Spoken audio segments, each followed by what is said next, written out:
मैं चिड़िया की बात दोस्त के घर पक्की कर रहा हूँ। जैसे ही चिड़िया के कानों में अब्बा की आवाज़ पड़ी, चिड़िया को गीत सुनाई देने लगे। जब अब्बा ने चिड़िया की शादी का जिक्र घर में किया तो सब ही चौंक गए।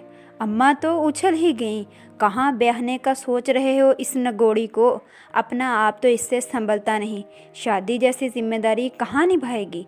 क्यों नहीं निभा सकती? तुम्हारे घर का काम करती है, सफाई करती है, बर्तन मांजती है, कपड़े धोती है, तो शादी के बाद भी कर लेगी ये सब कुछ। क्या तुम चाहती हो तुम्हारी ही नौकरी करती रहे हमेशा?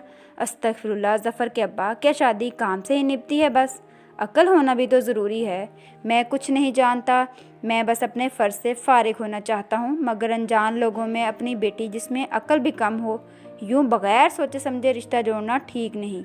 हमारे बड़ों से 100 साल पुराने तल्लुकात चले आ रहे हैं। उन लोगों से जानते हैं वो हमारी बेटी सीधी सादी है, वो बखुशी रिश्ता करने पर तैयार हैं। हाय, ज़रूर कोई मसला होगा लड़के में, वरना अच्छी खासी लड़कियों को कोई नहीं पूछता। इन्हें मेरी सीधी सादी बेटी ही क्यों नज़र आई? बस तुम में यही खराबी है, अच्छा तो सोचना ही नहीं है। वो चाहते हैं हमारे ताल्लुकात मजबूत हों, इन्हें हमारी चिड़िया जैसी मासूम सीरत लड़की चाहिए। आजकल की मॉडर्न पढ़ी लिखी लड़कियों में इन्हें दिलचस्पी नहीं। वो चाहते हैं बस सादा सी हो, हमारे माहौल में रच बस जाए। फिर भी रिश्ता पक्का करने से पहले सोच लेना। मैंने तो सोच भी लिया है और फैसला भी कर लिया है। ना इस पर किसी राय की ज़रूरत है, न किसी से मशवरे की। मेरी औलाद है, मेरा पूरा हक है जहाँ चाहे फैसला करूँ। तुम्हारी तसल्ली के लिए शाहजहां और यूनुस को भेज दूंगा। वो लड़के को देख आएंगे। अनजान शहर, अनजान लोग और कम अकल बच्ची। उनका तो दिल हौल रहा था, मगर अपने शौहर की ज़िद के आगे हथियार डालने ही पड़े। बड़े दोनों बेटे नाराज़ हुए, मगर बेटियां खुश थीं कि भावजों के काम से जान छुटेगी, अपने घर की हो जाएगी। शाहजहां और यूनुस लड़का देखकर आ गए। सवाए नज़र की कमज़ोरी के कोई ऐब न था। अम्मा कुछ मुतमईन सी हो गईं कि यूनुस की कही बात पर इन्हें एतबार था। आहा, अब मेरी भी शादी होगी, फिर कोई नहीं कहेगा ये कम अकल है, पागल है, छोटे दिमाग की है। मेरा शादी का जोड़ा भी आएगा, मैं भी दुल्हन बनूंगी, मेरा दूल्हा। और दूल्हा का सोचकर वो शर्मा गई। चिड़िया का ख्वाब पूरा हो गया। वो दुल्हन बनी बैठी बारात का इंतज़ार कर रही थी। बारात आ गई, बारात आ गई। बच्चों ने शोर डाल दिया। बस जल्दी से निकाह करवाओ और खाना खोल दो, दूसरे शहर का मामला है, ज़रा जल्दी फारिग हो जाएं तो बेहतर रहेगा। दूल्हा गिर गया, हा हा हा, दूल्हा गिर गया। बच्चे दूल्हा के गिरने पर खूब हंस रहे थे। निकाह के बाद दूल्हे मियाँ गले मिलते हुए तवाज़ुन बरकरार न रख सके और गिर गए। उसको ध्यान से पकड़ के उठाओ, हाथ थाम के रखना। दूल्हा के गिरने का शोर सुनकर सब आ गए। हाय, दूल्हा नबीना है, दूल्हा तो अंधा है, दूल्हा को नज़र नहीं आता। मुख्तलिफ आवाज़ें उभर रही थी। दादो दादो, दूल्हा को नज़र नहीं आता, सब कह रहे हैं वो अंधे हैं। हाय, ये क्या बोल रहे हो? नास पीटो, कोई सुन लेगा, लड़के वालों के कानों में पड़ेगा तो उल्टे कदमों लौट जाएंगे, इज्जत खाक में मिल जाएगी। ज़बानों को ज़रा काबू रखो। नहीं दादो, हम सही कह रहे हैं, वो गिर भी गए हैं, उनको लोगों ने मिलकर उठाया है। ये सुनकर दिल थाम कर बैठती चली गई। इस शिद्दत का दर्द पहले कभी नहीं हुआ था। हस्पताल ले जाया गया, शदीद हार्ट अटैक था। चिड़िया की ज़िंदगी का फ़ैसला अहम मरहले में दाखिल हो गया था। रुखसती से पहले पता चल गया था।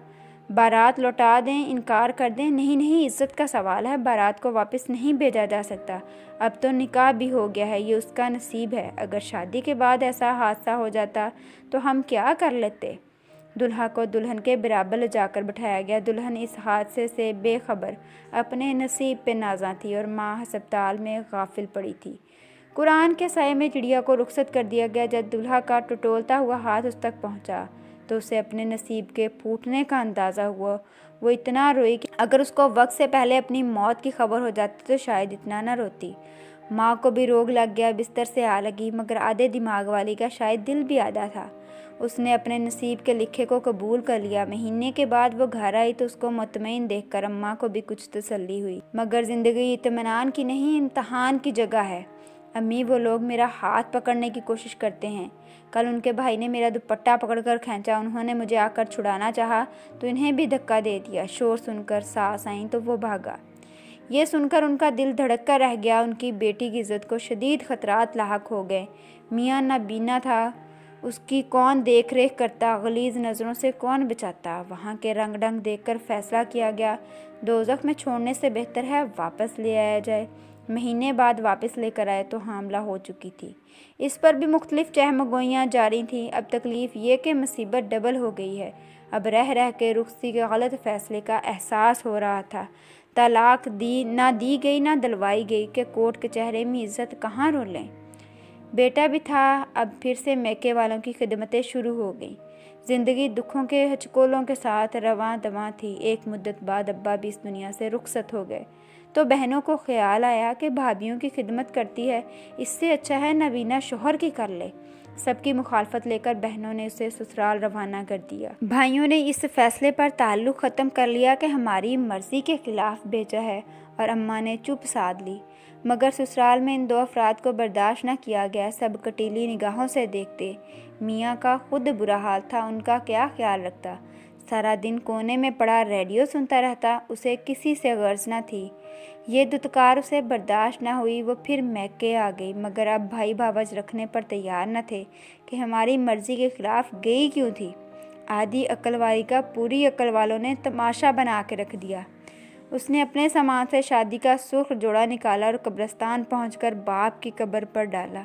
इस जोड़े से जान छुड़ाकर उसने अपने बेटे के साथ ये सोचकर ईदी सेंटर का रुख कर लिया, शायद अब वो मज़ीद किसी की इज्जत की खातिर आग में झुलसने से बच जाए।